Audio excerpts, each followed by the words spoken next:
जैसा कि आपको पता है कि एसएससी CHSL 2022-23 टियर 1 का एग्ज़ाम आपका ओवर हो चुका है। तो अब स्टूडेंट ये जानना चाहते हैं कि हमारी जो आंसर की है वो कब तक आ सकती है। उसके अलावा जैसा कि आपको पता है कि मिशन मोड चल रहा है, तो मिशन मोड में कब तक आप उम्मीद कर सकते हो कि आपका जो टियर 1 का रिजल्ट है वो अनाउंस हो जाएगा। तो इन 2 पॉइंट्स पे बात करेंगे और जो भी बात करेंगे वो फैक्ट्स के बेसिस पे बात करेंगे। तो आपको इस वीडियो के अंदर एक सटीक इन्फॉर्मेशन मिलने वाली है बहुत ही कम टाइम में। तो चलिए स्टार्ट करते हैं। यहाँ पे मैं आपको कुछ डाटा दिखाऊंगा और उसके बेसिस पे ही हम लोग बात करेंगे। जैसे कि आप लोग देख पा रहे होंगे, ये जो आंसर की आई है ये ग्रेजुएट लेवल जो टियर 2 का एग्जाम हुआ है। जैसा कि आपको पता है कि टियर 2 का एग्जाम आपका 7 मार्च तक चला है, 2 तारीख से लेकर के 7 तारीख तक चला है। और आप लोग ये देख पा रहे होंगे इसकी जो ऑफिशियल आंसर की है वो कितने दिन के अंदर आ गई, 14 तारीख को इसकी आंसर की आ गई, यानी कि 7 डेज के अंदर आपकी जो आंसर की है वो एसएससी CGL 2022 टियर 2 की आपकी अपलोड कर दी गई। ठीक है,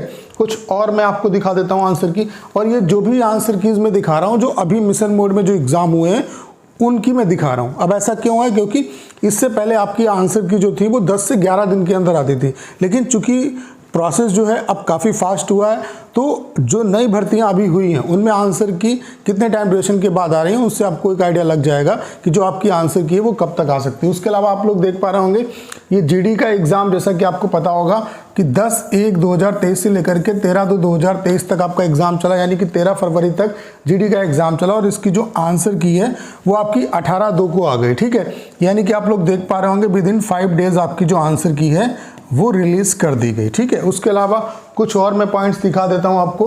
जैसे आप लोग ये देख पा रहे होंगे ये आपकी CGL 2022 टियर 1 की आंसर की है। आप लोगों को पता होगा कि टियर 1 का जो एग्ज़ाम है वो 1 दिसंबर से लेकर के 13 दिसंबर तक चला और आपकी जो आंसर की है वो 17/12/2022 को आ गई, यानी कि आप लोग देख पा रहे होंगे 4 दिन के अंदर आपकी आंसर की रिलीज हो गई। तो यहाँ से आपको लग रहा होगा कि मतलब आप खुद देख पा रहे होंगे कि जो आंसर की है नए सिनेरियो में मैक्स से मैक्स 7 दिन और मोस्टली 4 दिन 5 दिन के अंदर आ रही है। वैसे क्या होता था पहले 10 दिन 11 दिन इतना टाइम लग जाता था, लेकिन अब इतना टाइम नहीं लग रहा है। तो मिनिमम अगर मान के चलें तो 4 से 5 दिन के अंदर आपकी आंसर की आ जाएगी। मैक्सिमम अगर टाइम लगेगा तो 7 दिन का टाइम लगेगा। ठीक है, तो आपका जो एग्ज़ाम है वो 21 मार्च तक चला है, तो ये आप मान के चल सकते हो कि मैक्स से मैक्स ये 28 मार्च तक आपको आंसर की देखने को मिल जाएगी। ये हो सकता है इससे पहले भी आपको देखने को मिल जाए, ये मैंने मैक्सिमम बता दिया कि 28 मार्च से पहले आपको आंसर की आपकी देखने को मिल जाएगी।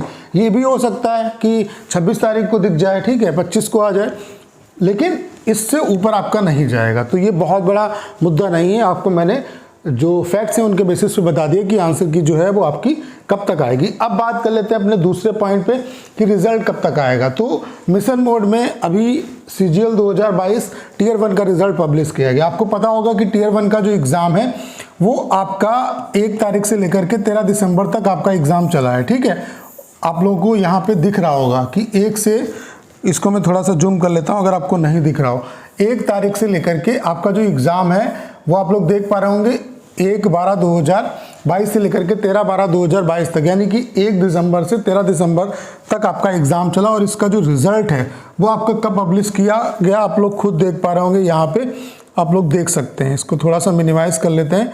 आप लोग देख पा रहे होंगे जो रिज़ल्ट है वो आपका कब पब्लिश किया गया, 9/2/2023 को। एग्ज़ाम कब तक चला, 13 दिसंबर तक एग्ज़ाम चला। ठीक है, और रिज़ल्ट कब पब्लिश किया गया, 9 फरवरी को पब्लिश किया गया। तो आप लोग देख पा रहे होंगे विदिन 2 मंथ्स आपका जो रिज़ल्ट है वो पब्लिश हो गया है मिशन मोड में। ठीक है, आपका एग्ज़ाम 21 मार्च तक चला है, तो ये आप मान के चल सकते हो मार्च के बाद अप्रैल, 21 अप्रैल, फिर 21 मई, इसके हिसाब से 21 मई डेट आती है। ठीक है, तो ये आप मान के चल सकते हो कि मिड मई तक आपका जो रिज़ल्ट है वो आ सकता है। बहुत अगर फास्ट ये करेंगे तो हो सकता है कि मई के फर्स्ट वीक में दे दें, लेकिन इससे पहले जो है आप उम्मीद नहीं कर सकते हो कि आपका रिज़ल्ट आ जाएगा। अगर कोई आपसे कह रहा है कि 1 महीने के अंदर आ जाएगा तो वो आपसे झूठ बोल रहा है, इतना टाइम तो लगेगा ही लगेगा। और ये मिशन मोड का जो रिज़ल्ट है वो जितने टाइम में है मैंने उसी को कोट करके आपको बताया। आपका CGL 2022 टियर 1 का रिज़ल्ट जो है विदिन 2 मंथ आया आपका। ठीक है, मतलब 4 दिन कम है यहाँ पे। ठीक है, तो आप ये मान के चलो कि आपका जो रिज़ल्ट है, आपका एग्ज़ाम जो है वो 21 मार्च तक चला, अप्रैल मई, यानी कि मई में रिज़ल्ट आपके आने की संभावना है। ये 21 मई इसके हिसाब से डेट आती है। आप ये मान के चल सकते हो कि मिड मई तक भी आ सकता है, अगर थोड़ा सा लंबा खींचेंगे तो हो सकता है लास्ट तक चला जाए, और अगर थोड़ा सा जल्दी लाएंगे तो हो सकता है कि मई के फर्स्ट वीक तक आपका रिजल्ट आ जाए।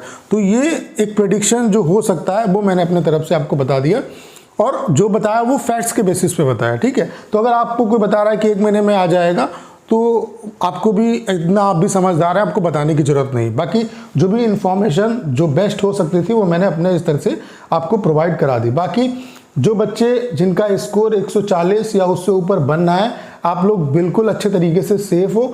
आपको अगर एक सीट लेनी है तो इन चीज़ों में टाइम ख़राब मत करिए, आप अपनी प्रिपरेशन पे फोकस करिए, क्योंकि अगर आपको सिलेक्शन लेना है, चूँकि ये क्वालिफाइंग नेचर का है, आपकी जो मेन परीक्षा है वो Tier 2 एग्ज़ाम है, ठीक है। उसमें भी आपका जो टाइपिंग है वो सेम डे होगा, ठीक है। जो टाइपिंग है वो आपका सेम डे होगा, ठीक है, टाइपिंग उसी दिन आपका होगा। तो ये बहुत बड़ा चैलेंज है। उसके अलावा कंप्यूटर भी ऐड कर दिया गया आपका, ठीक है। तो ये 2 इंपॉर्टेंट फैक्टर हैं। उसके अलावा पूरा जो सिलेबस आपका Tier 1 का है वही Tier 2 का है। तो इसके लिए अच्छे तरीके से मेहनत करिए। CGL के इक्वली इस एग्जाम को बना दिया गया है, ठीक है। तो अच्छे तरीके से प्रिपरेशन करिए, तभी जो 4500 सीट है उनमें से एक सीट आपको मिल पाएगी। बाकी बहुत ज़्यादा इन चीज़ों में टाइम खराब करने की जरूरत नहीं। बाकी जो भी ऑथेंटिक इन्फॉर्मेशन होगी वो इस चैनल पे आपको मिलती रहेगी। तो करना क्या है, आपको इस वीडियो को ज़्यादा शेयर करना है। उसके अलावा अगर आप चैनल पर नए हैं और आपने अभी तक इसे सब्सक्राइब नहीं किया है तो प्लीज़ चैनल को सब्सक्राइब करना मत भूलिएगा।